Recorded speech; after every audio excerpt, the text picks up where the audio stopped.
Welcome back to another episode of the Better Than I Found It podcast. You're listening to Mike McGraw, the men's golf coach at Baylor. Today's guest is Baylor Acrobatics and Tumbling Coach, Felecia Mulkey. I've been really excited about doing this interview for quite some time. After all, how often do I get a chance to talk to a true pioneer? I mean, that's literally what she is.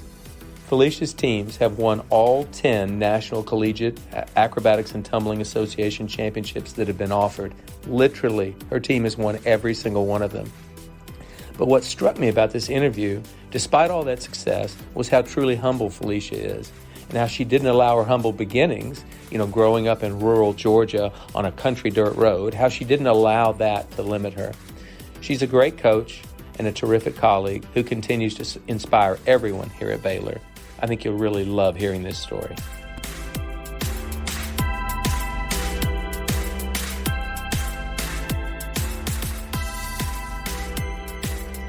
Felecia Mulkey, welcome to the Better Than I Found It podcast today. I really hope your Christmas break's going well, and thank you for appearing today.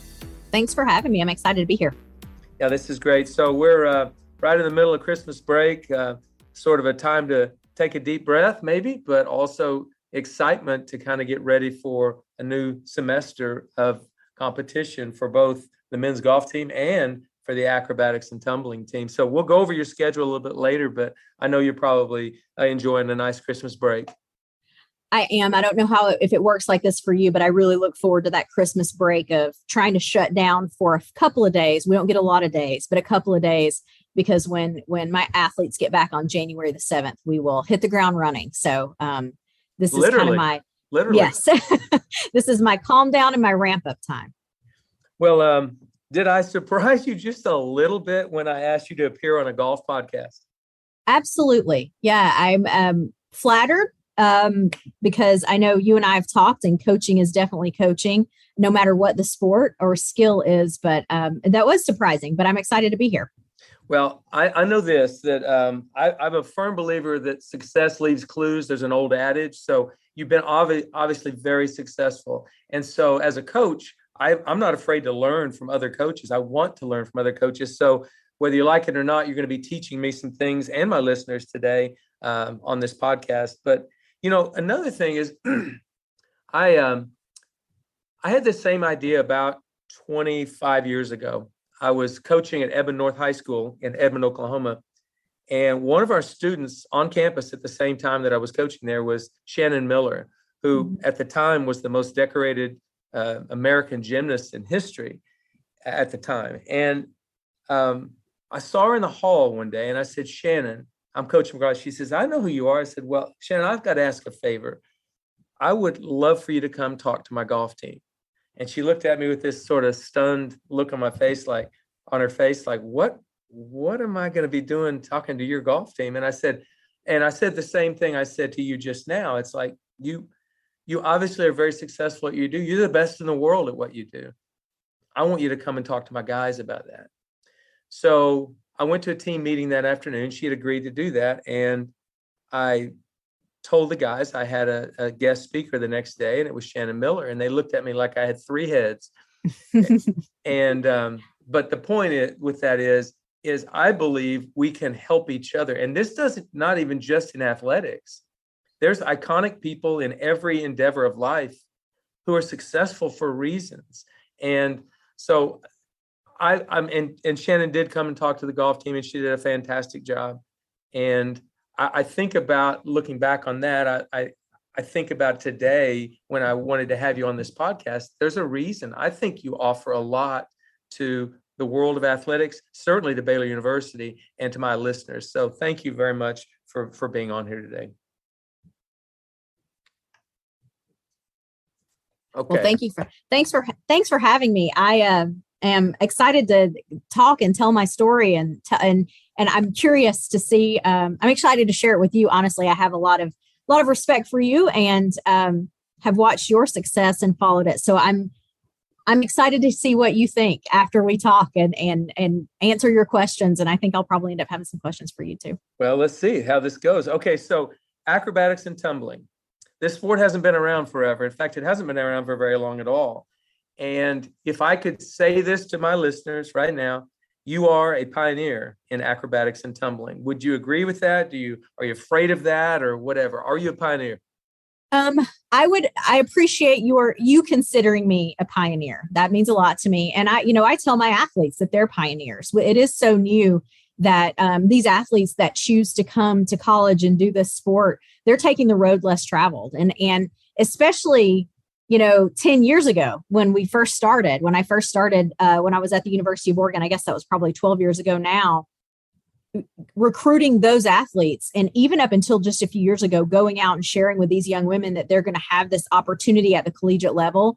They are taking a chance. They're doing something new, even though it's the same skill set. So I appreciate being called a pioneer, and it puts me in the category with my student athletes who I think are pretty amazing too. And every student athlete right now across the country that's competing in acrobatics and tumbling, I believe is a true pioneer. Well, that's great to hear. I was afraid that you might think that was a little strong. I'm glad you accepted it. Thank you for that.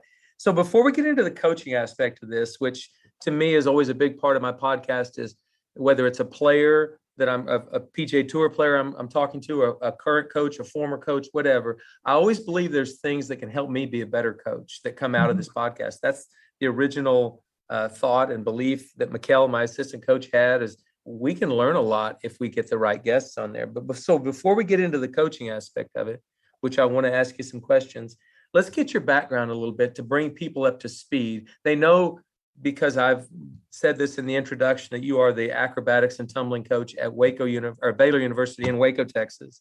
So they know that. But how did you get to this spot? Loaded question. So I'll be as brief as not to bore your listeners. But I grew up in Georgia, outside of Atlanta on a dirt road, actually a 5-mile long dirt road. I grew up 2.5 miles in. So if you would have told me that I would be working at the University of Oregon, which I did before Baylor, or Baylor University back when I was in high school, I would have thought that you were crazy, because I didn't know that I would ever leave Georgia. But, my background, I've always loved gymnastics. I was in gymnastics when I was younger. Gymnastics, and you met Shannon Miller, and she probably talked about the commitment that it takes. But it's not only just a commitment from the athlete, it's commitment from the parents and the family and everything. It is a huge commitment to go to a high level in gymnastics. And, we didn't have the financial means for me to be homeschooled and do gymnastics the way that I would want to, because I thought I was going to be Mary Lou Retton. So that dates me a little bit. I know I coached Mary Lou's daughter. She was here at Baylor when I first got here. So when I was in gymnastics up until a certain point, and then it just got too much for my family, and I ended up getting out of that, and I could do flips and things. So at my high school, or my middle school and high school, they asked me to be on the cheerleading team, and my brother was adamantly opposed to the cheerleading team. He did not want me to do that. He thought that, I was going to play football. I don't know what he thought, but he had trained me. I was a huge Dallas Cowboys fan. So was he back then. I thought I was going to be the quarterback for the Dallas Cowboys. But so I ended up trying out for the cheer team. And when I did that, what I found was I could do all of the skills that I really loved from gymnastics, but I got to do it with a team. And it was really cool. And, I wonder, it's interesting how this, what your take on this will be with golf, because in gymnastics, you're on a team, but you're out there by yourself and you're doing everything by yourself, and your score will eventually, play out for what the team is. But in acrobatics and tumbling, and when I was in cheerleading and ended up being in competitive cheerleading in high school, it was a true team sport. And I really loved that. And I loved leaning on everyone. I love people leaning on me. So that's really where my love of, I didn't love cheerleading per se. I always got in trouble for not doing the cheers on the sideline, because I actually watched the game and was in the middle of what was going on in the game. And, in high school cheerleading particularly, they wanted you to do different things. So anyway, that's kind of how I got started in all this. But I got a scholarship to a junior college. I am the first person in my family to get a college degree. I did not have anybody, telling me, oh, well, you can get, and not because they didn't want me to, they just didn't know. So they weren't telling me, well, you can get loans, or you can do this, or you can do that. I didn't know. I was so late to the game. I had a tiny little high school I went to. Nobody at my high school was telling me. So I knew I wanted to go to college, and I knew I wanted to, in my words, I'm going to write a book one day talking about getting off the dirt road, but I knew I wanted to get out of there. And so I got a scholarship to this junior college in Alabama for cheerleading. And it was a full ride. And my boyfriend at the time, who I met when I got there, was a basketball player, and I had the same scholarship that he had. Mm-hmm. And it was life-changing for me.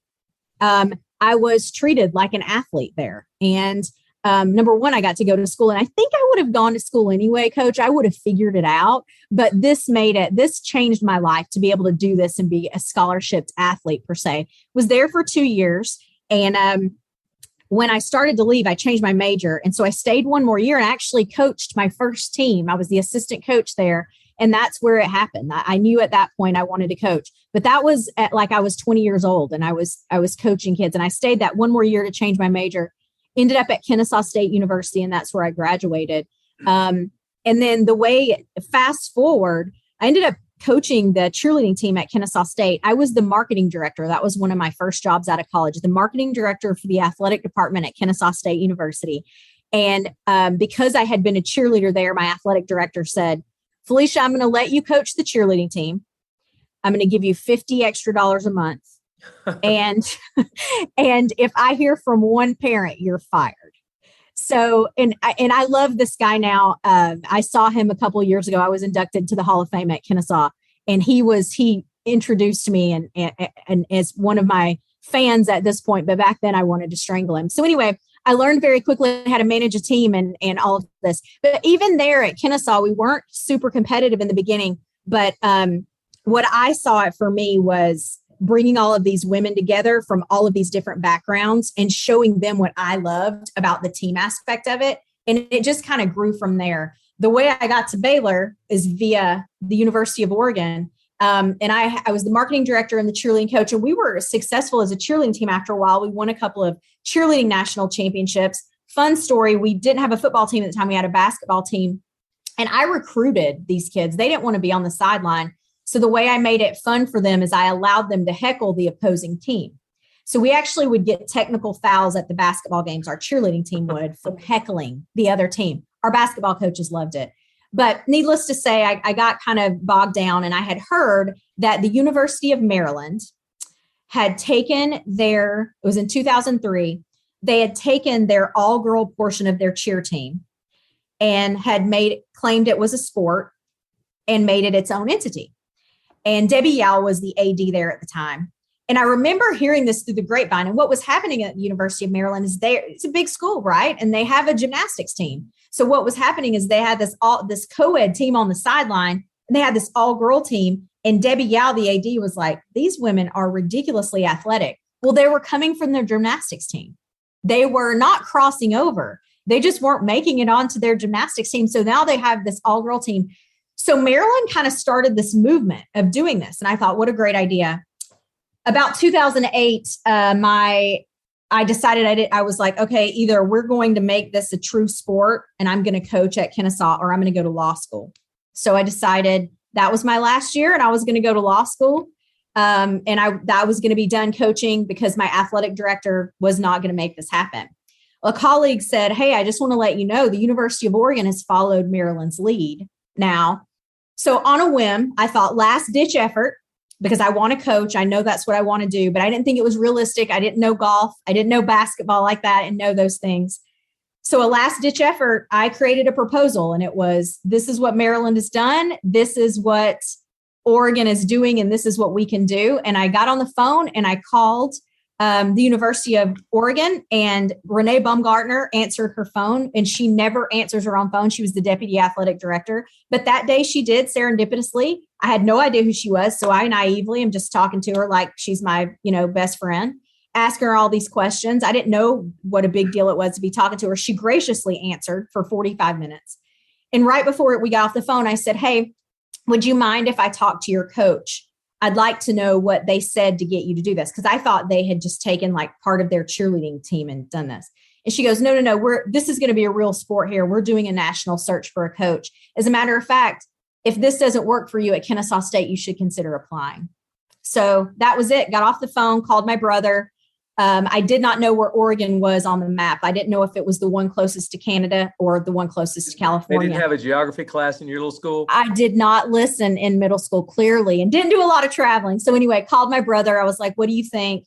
He was really excited about it because he said the Grateful Dead played in their stadium, in Autzen Stadium. So for him, that was the reason to go. So anyway, end up at the University of Oregon, and it still was an acrobatics and tumbling. It was basically Renee Baumgartner was a visionary, and she said, take this and let's do it. And so she basically gave me carte blanche, and we started creating what is now acrobatics and tumbling.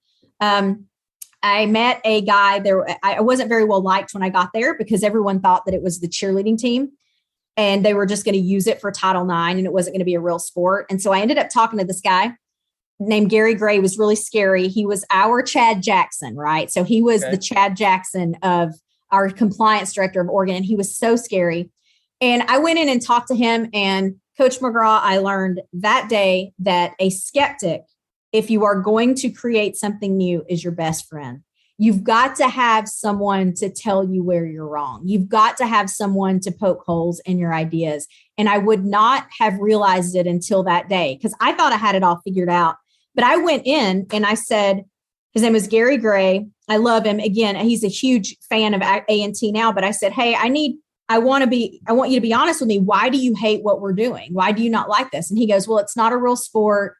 You're going to choose your team based on looks, like all of these cliche things. And I was like, no, you're going to have to trust me. This is about athleticism.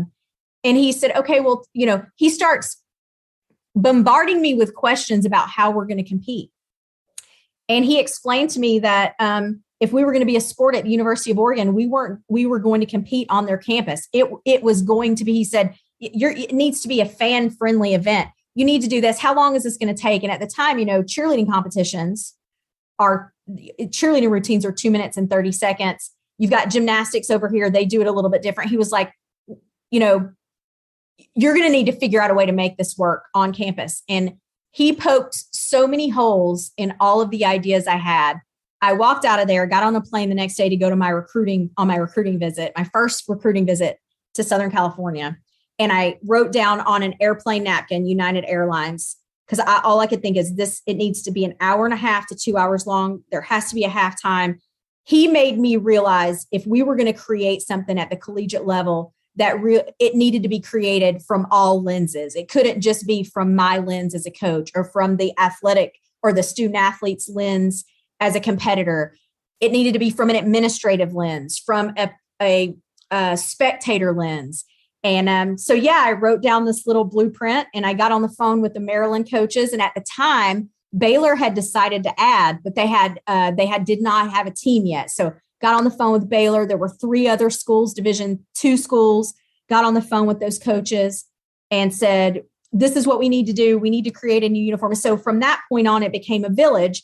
And we created what is now acrobatics and tumbling. And it's evolved over the course of the years, but truly created for interests and abilities of young women who did not have these. Shannon Miller was one of the few women. There's so few that come through gymnastics that get to that elite level. And then only about 1,500 opportunities at the collegiate level to compete in gymnastics. And we wanted to create something where every school that added it, 40 new opportunities for women to compete in the skill set that they love and get a degree and potentially get scholarships.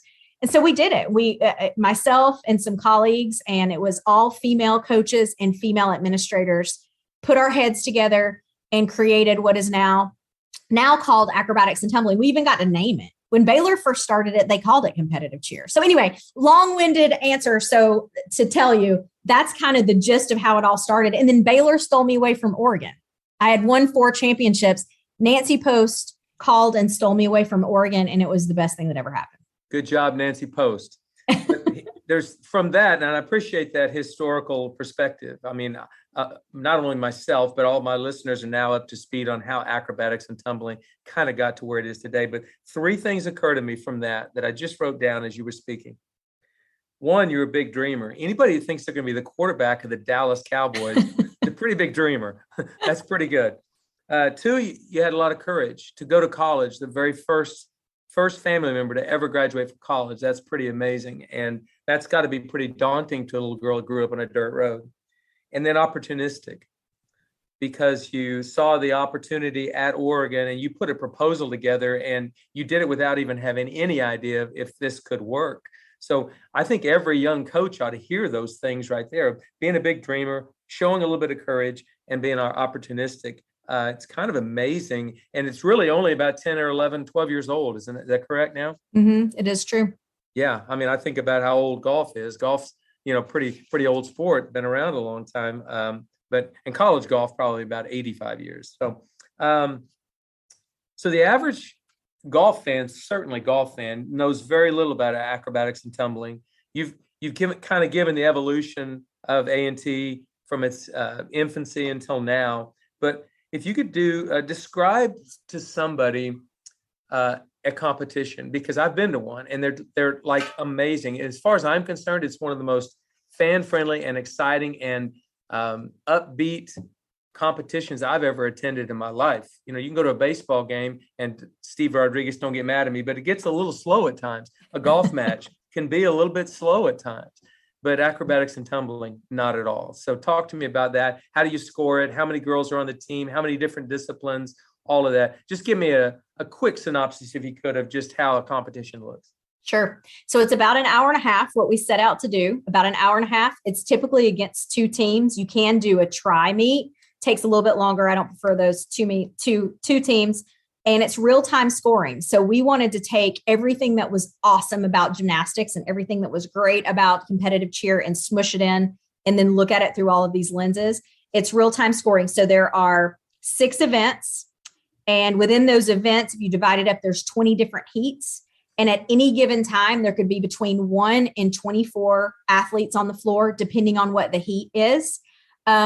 The way that it's broken down, so the first event is compulsories, and that's where everybody across the country is competing the exact same thing. We did that because we're a new sport, and we wanted to make sure that we're being super safe. So you think that's going to be boring. Everybody's doing the same thing, but honestly, it's the most nerve-wracking part because there's a high level of execution there and perfection. The next one is acro, and that's where you're going to see balance moves and strength moves and maybe 2 to 4 athletes on the floor, and these women holding other women up over their head with one arm and they're balancing on their hands. That's the second event. The third event is pyramids, and that's where you're going to see those acros and those balance moves stacked up on each other 3 high, on top of back bends, on top of things like that. Then we have a halftime going into the second half. A toss event, which is, I call it diving without the water. They toss them into the air, they flip, they twist, they catch them. The fifth event is the tumbling event, and there's 3 group events where they're synchronized and 3 individuals. And then the last event is the team event, and that's where you'll see 24 athletes on the floor. It's the culmination of everything that you've seen previously, but you've seen it in little small increments. So you can see how hard it is. You can see, and when it's in those first events, how tedious and how much perfection and balance and strength is needed. Well, the last event puts 24 doing all of those things synchronized, set to music. And it's typically everyone's favorite is the team event and then the tumbling events. So the way it's scored is like diving or gymnastics. So we created a scoring system. So you plug in these things that you can do based on difficulty. It spits out a start value. And then the officials actually watch you and, deduct if your legs are apart or your toes aren't pointed or if there's bobbles and things like that.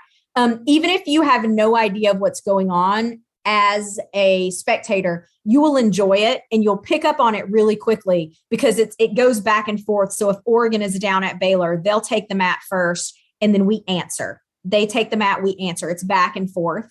It is, you can see as you're kind of moving through it where a gymnast could come in and specialize in this area. An acrobatic gymnast could specialize here. The cheerleaders that come in can use their athletic skill sets to specialize in these areas. So it's all around a fun sport and entertaining. John Morris I've said it to him 1,000 times, but just come and watch one and you will not be disappointed. And if you are, I'll give you your money back. I think it's only like $5 to get in anyway, Coach. So I'll give them their money back if they don't like it. That's wonderful. That's a great synopsis. And I would encourage anybody who's listening, if you're anywhere near an acrobatics and tumbling competition, just go experience it. It's quite amazing. It's really fun to watch. So, but on that note, we've talked about how you were a pioneer. You've talked a little bit about how you brought these disciplines together, how you created a scoring system, how this sport has emerged. Well, that's the type of sport it is. It's an emerging NCAA sport. So you're not quite there yet, but you are the director of expansion for the NCAA, which is the National Collegiate Acrobatics and Tumbling Association.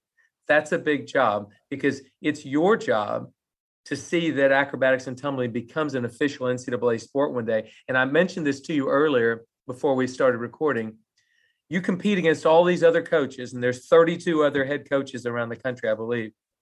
And they compete and they try to win, you try to win. But right now, they're all pulling for you in one area, and that is to be the best director of this that there could possibly be. Talk about the emerging sport aspect of all this. Yes, I wear a very interesting hat when it comes to the sport. I don't know if anyone's ever worn a hat like this as a sport emerged or was created, but I volunteer my time as director of expansion. We're a grassroots organization. The NCATA is. We have an executive director who basically everybody's volunteering their time. So what I do in the expansion piece is I talk to schools and athletic directors across the country and do presentations and travel to their campuses and get them to add acrobatics and tumbling. So when I went to Oregon, there were 6 schools that had acrobatics and tumbling. We are currently, it's awesome and sad at the same time that I can't keep it straight because we're going so fast. We're either at 38 or 39 NCAA schools right now, which is just so surreal and huge to talk about. So the way that emerging sport process, our goal was to, as the NCAA, was to get to NCAA emerging sport status. We have been treated as a true sport at all of our schools that sponsor acrobatics and tumbling. We're a true varsity sport. They're not club sports on their campuses, but our goal was to get that stamp of approval of the little blue NCAA dot. That's what we wanted. We thought these young women are going to benefit across the country. We're going to blow up. We're going to grow so fast when this happens. And we grew pretty fast even before, but as of August the 1st, 2020, after 10 years of submitting emerging sport proposals to the Committee on Women's Athletics in the NCAA and going through the process and following all of the protocol, we were effective and truly an NCAA sport August the 1st, 2020. It is so kind of convoluted how you have to get there and go through all of the different divisions, but we were voted in divisions 2 and 3 in January of 2020. And then in June of 2020, Division 1 voted us in. So as of August the 1st, now all of the women on my team who are pioneers, who wanted to go and take that road less traveled, are now true NCAA sports. And so I actually had a Twitter conversation with somebody the other day. He was really nice, but he was like, they were talking about all of our championships at Baylor and success. And he had said something, he didn't say A&T. So someone piped in and said, well, acrobatics and tumbling. And he goes, well, I was talking about the NCAA sports. So he was really cool. I was able to kind of DM back and forth with him. And we are an NCAA sport right now. I think I always assume that people think or understand the process, but you are an NCAA sport when you're an emerging sport. You're just on this list and you have 10 years to become a championship sport. Well, to become a championship sport, you have to have 40 schools competing, in an academic year, and then you go through the legislation for championship sport. Well, I think we're 38 and we're number 39 is going to announce after the first of the year. So, we're going to be at 40 by the end of this year. So already an official NCAA sport, but moving toward that championship status that will just take us off of that emerging sport list. So, well, and that was another good historical lesson you've given me right there. But that's making those championships you've won in the last 10 years, 10 in a row, no less significant to me. They're still amazing. And I think they should always be championships. Someday there'll be an NCAA championship, and that would be which is great. You definitely have an emerging sport. You've been a pioneer, you've come along, and now I'm going to get to the point of the conversation where I want to talk about actual coaching, because we've talked about administer how you got to this spot, but you're a coach. You're a great coach. I've listened to you speak. I've watched you very closely on a number of occasions. I think you're a great coach. But I'm going to ask you, if you could, tell me what are the most important qualities that successful coaches possess? I mean, like, what do you think are the most important qualities? Wow. Empathy for sure. And I think for me, it's trying to understand. I have 51 women on my team right now. So Wow. Trying to understand and find a little bit of me in each of them so that I can relate to them. And doing that in a sincere, genuine way. And trying to seek to understand before I jump to conclusions. And, I watch so many coaches and have listened to so many, podcasts and read books. And so many people are about the competitive piece of it, which I am too. I'm super competitive. But I feel like that because, and if you go back to the beginning when I was talking about how I love being part of a team, I just feel like what you can learn as part of that team, those skills are so much more important. And I tell my team at the beginning of every year, if you do this the right way, the trophy won't matter. At the end of the year, I want you to be able to say, I would do that all over again. And that's what's happened. And we've accidentally won every year, and so you kind of go through and there's all this strategy to do it. And there's all this, but for me, it's understanding where they're coming from and trying to get on their level and trying to love them through it. And I'm tough. I'm a tough coach. I run a really tight ship, but I'm also coaching 51 humans who are flawed, just like me. And who are learning and who are going through this 18 to 22-year-old craziness that we all went through at one point. So for me, I think to be a successful coach at the collegiate level, I think there's got to be some understanding, some empathy, some sincerity. And then, just the excitement. You can't go through the motions. They will, these kiddos will call you on the carpet if you're going through the motions, if you're not 100% in there. So I don't know if that answers your question. I have a hard time putting, I think, things into words because I just kind of go with my gut on how we handle things and treat people the way I want to be treated. And, we strive every year to try to create this really healthy environment on our team where everybody can be genuinely themselves. Because I think you can rise and you can really grow if you're not trying to be something that you're not. So that's, we go into every year like that, and then we work our tails off and see what happens. That's a wonderful answer. You did answer my question, by the way. But so I'm going to ask you because, one, you're a Christian. I know that. And I know that part of that includes humility and vulnerability.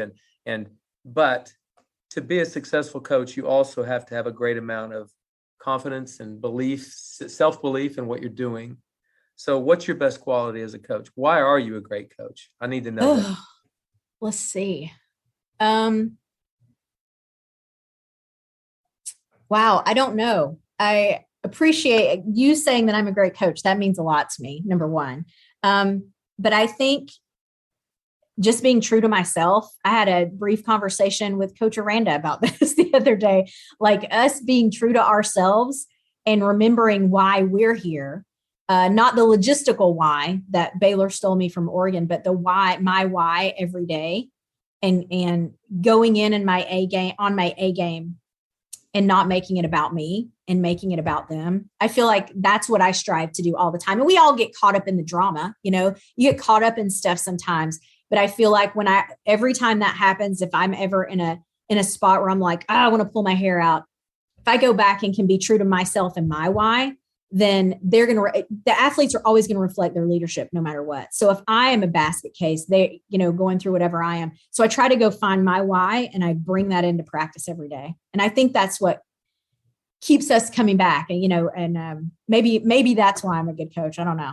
Where were you in 2012 when I needed to hear that when I was at Oklahoma State? You needed to tell me that 10 years ago. On that note, I'm going to ask you a question. So I'm a college golf coach. You're a college acrobatics and tumbling coach. So the disciplines are not very, very similar. But there's one thing that's very much the same, and that is the discipline it takes to be great at anything transcends all endeavors. So I think fully well, one of your athletes could be a great golfer. I think some of my athletes could figure out a way to be a gymnast or something like that with the right amount of discipline. What are you going to say to me right now to help me as a golf coach? I need you, the A&T coach, to tell me something, one bit of advice, if you were going to give me, Mike McGraw, some advice to make me a better coach. You're a lot younger than I am. I'm further down the highway than you are. I've got less, road in front of me than I do behind. But I will say this, I'm ever learning. I'm always trying to learn. That's why you're on this podcast today. One, I wanted to share you with the rest of the collegiate world, but two, how can you make me better? I think one thing that I try to share with everyone that I meet is the phrase, all the reasons you can. We so often figure, and I think you have to be prepared for things aren't going to work out, but focusing on all of the reasons that something is going to work rather than focusing on the reasons that it can't. It's why I was successful. How I look back at my story and how I ended up at Oregon, and how naive was I to just drive across the country with my 2 wiener dogs, not having a real plan, right? But I didn't think about why it wasn't going to work. All I knew is it was going to. And I take that into my everyday life. And I think coaches can take that into, if they're dealing with an athlete who's causing them trouble, you can focus on the negative or you can focus on the positive. And I just choose, and I try to share it with everybody that I meet, focus on the reasons that you can. Focus on why it's going to work out. Focus on, if you need to say it, the glass half full. But I tell my teams very literally, where you look is where you're going to go.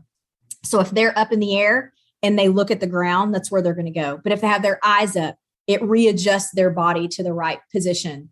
I think that's true figuratively too. Wherever you look, that's where you're going to go. So focusing on what needs to happen, what you want to happen, the culture that you want on the team, and why that it will work rather than worrying about why it will not. That's an incredible illustration right there that you've given me. It's helping me just listening to it right now, but it also reminded me that almost every golf lesson that is given, the player hits a golf shot and he looks straight to the instructor and says, what did I do wrong?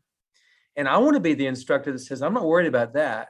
What are we going to do to make this better? What are the things you're doing that are working?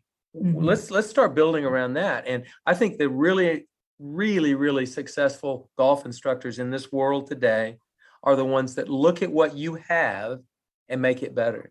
Mm-hmm. And look at what you have. A lot of instructors try to tell kids things they're not physically able to do. And what you're basically saying right there is, let's figure out why this is going to work or why this does work. That's beautifully said. So thank you. Speaking of coaching, you've got a coaching tree that would make even Nick Saban proud. You said there's 39. I thought there were 35, but you basically almost have former players. You have about a third of the head coaches in your sport the head coaches in your sport, a third of them actually played for you. Tell me, what does that mean to you? I love it. It's fun I love my athletes. So it's fun to kind of see them transcend into that next level where they get to be my colleague and not just my athlete. So I love that part of it. But, another coach told me one time, and I'd never thought about it this way. She said, true leaders create true leaders. And you're creating leaders. And I was like, wow, I never thought about it that way. So I think for me, that caused me to reflect a little bit. And I'm hoping what's happening is that these athletes are seeing me enjoy my life, make a difference, do what I love, live out my passion. And they're going, I want to do that. And then they go. And so it may be kind of like, if she can see it, she can be it type thing. So I hope that's what's happening. I would never push anybody into coaching, but when any athletes across the country, that's another piece of the expansion. Anybody from any school, even the kids I'm competing against, I get their inquiries, and then I end up on the phone. I will work with them at the beginning, do their mentorship. We set them up with mentors throughout the organization. So I get to work with all of the young coaches, but I'm extremely proud of the Baylor Bears that are out there changing the world, and the Oregon Ducks. I mean, I have a lot of former Oregon Ducks that are out there changing the world too, and they're creating leaders. So I think it's really fun to watch as they're coaching long enough that their athletes are graduating. And then I'm getting inquiries from their athletes. It's like I got grandchildren and I don't even have any children. Well, you know that we've been talking about how unique you are, pioneer, but that's another unique aspect of this is you're actually interacting with other coaches and other players on teams because you're all in it with the same thing in mind. You want this sport to grow and continue to grow. And so that's a really special place to be, but an awesome responsibility, I would assume, as well. It is. So thank you for that. I'm excited, and I know I'm really thrilled when I have former players who become coaches. You get to watch that, and you get to continue to mentor as well as they go through. So keep that up. Don't stop that. One other thing I want you to keep up in a big way is your faith. You and I are both at a faith-based institution, Baylor University, and obviously we are allowed to and encouraged to share our faith. So talk to me about faith in coaching. What role does that play in how you recruit, how you coach players, how you discipline players, how you inspire players? Faith, what does that mean to you? You know, this is an interesting conversation for me. And being at a faith-based institution, we have this a lot. I don't know if you know this, Coach McGraw, but outside of the Baylor world looking in, people don't understand. And I was outside of our world at one point, as were you, probably thought the same thing. So when we're out recruiting and we're explaining what Baylor is, and even we're recruiting coaches and explaining what Baylor is and what's different. And one of the coolest things for me is to say, I love being a faith-based institution because we can talk about our faith openly. The other thing that I think is, you know, I've gotten the question so many times, am I Christian enough to come to Baylor? Am I this enough to come to Baylor? You've probably gotten those same questions. Yes. Well, my thought is, if you really want to make a difference in someone's life, don't go and find all the people who believe exactly like you. Go out and find people who are amazing and bring them in, meet them where they are, and try to make an impact with your words, with your actions, and the environment that you create. So, you know, I think I do it a little bit differently. And I think all of our sports at Baylor have the coaches kind of handle it a little bit differently. But with 51 women, I have all different religions on my team. I have women on my team and have had women on my team that have questioned their faith. So what I do as a coach, I try to meet them where they are, give them all of the resources that we have. And we have amazing resources at Baylor, and then show them how to live and, try to live the way that true to me, the way I do, and try to set that example. That's kind of how we do it on our team. And I know some teams do it a little bit differently. I find it tough with 51. I don't want anyone to feel like they have to think a certain way to be on my team. I want them to know that they are allowed to think whatever they want, as long as they love and accept the person next to them and whatever they think and whatever they want. And so we spend a lot of time talking about that, which leads to the faith conversations, and try to keep it open. And I'm not ignoring the faith piece of it. I just do it differently, I think, than some sports do. But it's been wonderful to watch these young women grow in their faith. And Baylor is just, the best school in the country. All the other golf coaches, sorry, but I get Coach McGraw. We're at the best school, right? It's a great place to be. When I left Oklahoma State, I never imagined what it would be like to coach anywhere else. And I love Oklahoma State. I still love the people back there. But Baylor has been a very special place for me to be, for sure. By the way, you've mentioned the number 51 twice. So when I was the women's golf coach at Oklahoma State for 1 year as the head coach, there were 7 girls on our team. And those girls transformed me as a coach, no doubt about it. But 51, I would not have been, no chance. It just would not have happened. I couldn't have done it. How do you do it? It is, it's fun, and it keeps me young, and it keeps me completely entertained, But one of the coolest things to teach when you have that big of a roster is how to communicate effectively, how to listen, how to understand the person next to you. And I feel like we're changing the world in that way. We all come in from our own bubbles and our own, some people have more experiences. I didn't even know where Oregon was on the map a few years ago. So let's just say that. But you bring all of these young women in, and they come from all of these different experiences, and allowing them in a really healthy environment to get to know each other and learn how to talk and learn how to disagree. and learn how to work through that. That's some of the favorite parts for me. I think I'm doing the most there. And honestly, coach, if I can do that with 51 women and get them into a place where they don't have to be best friends, but they can communicate effectively, then we're going to be cooking with grease so that we can peak at the right time. So I think sometimes coaches forget that part too, that it really, there's this culture that you got to have, and everybody's is a little bit different. But if you really want to get to that peak place, you've got to have this part over here cooking. And we spend a lot of time on that. Well said. Well said. Well, listen, I've got two other things I want to ask you today. One is I want to do a speed round with you, which I haven't prepared you for. That'll be last. But let's talk about your spring schedule, which starts February the 5th, I believe, and talk a bit. I noticed Oregon is on there a couple of times.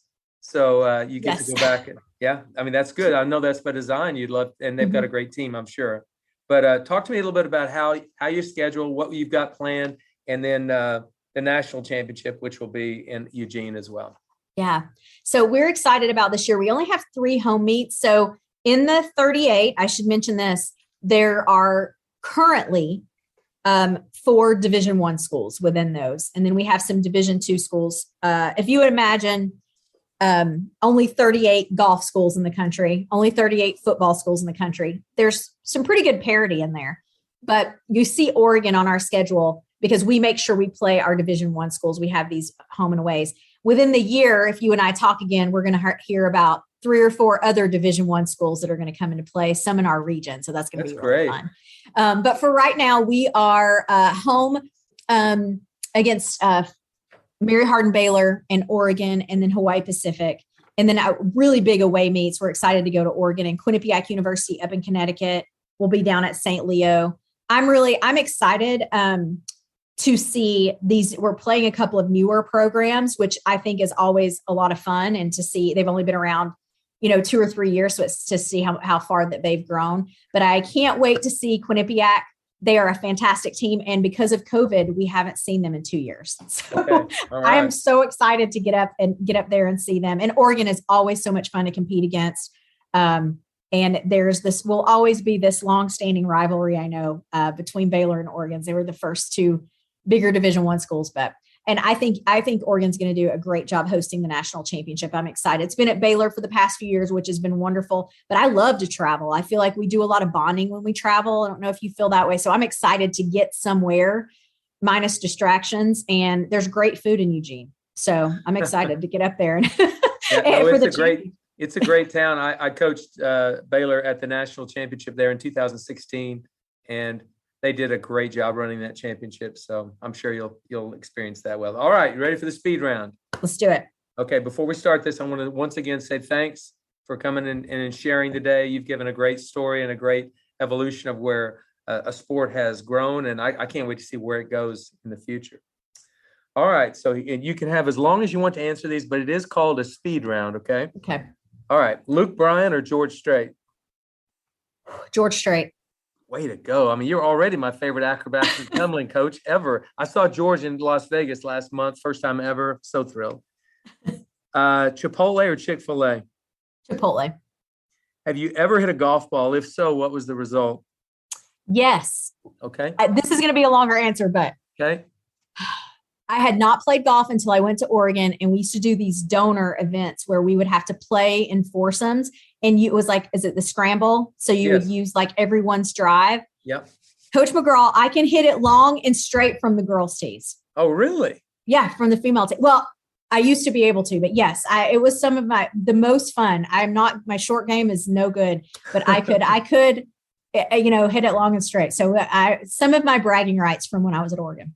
Well, and I'm going to tell you, athletes make great golfers. They just figure it out. I don't know how they do it, but they do. I was not an athlete. I was just a golfer.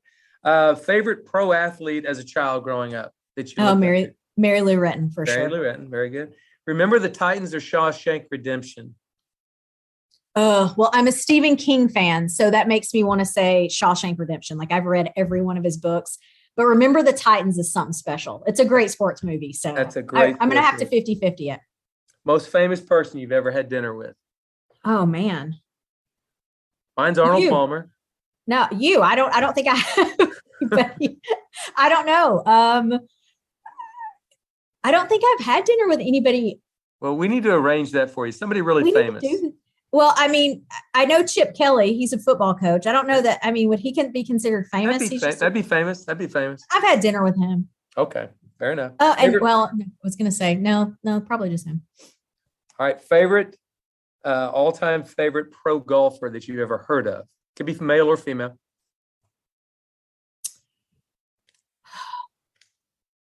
Who wears the cool pants? John Daly wears cool pants. Him. Payne Stewart used to. John Daly, whoever wears the cool pants, that's what Okay. that would be me. So sorry, I don't know more, but That's all right. But that does tell me I don't know very many A&T people. Okay. And then final question: who's your all-time favorite gymnast? But you've already answered that one, Mary Lou Retton. Mm-hmm. Okay. Well, Felecia, thank you so much for spending time with us today. You've been an amazing burst of energy for this podcast. Usually us golfers, we're a little more boring than you are. So I appreciate that. But you definitely gave us some good insights to how to build something from the ground up and also about coaching. So thank you so much. Look forward to watching you guys progress this spring. Thank you for having me. It was fun. Happy New Year.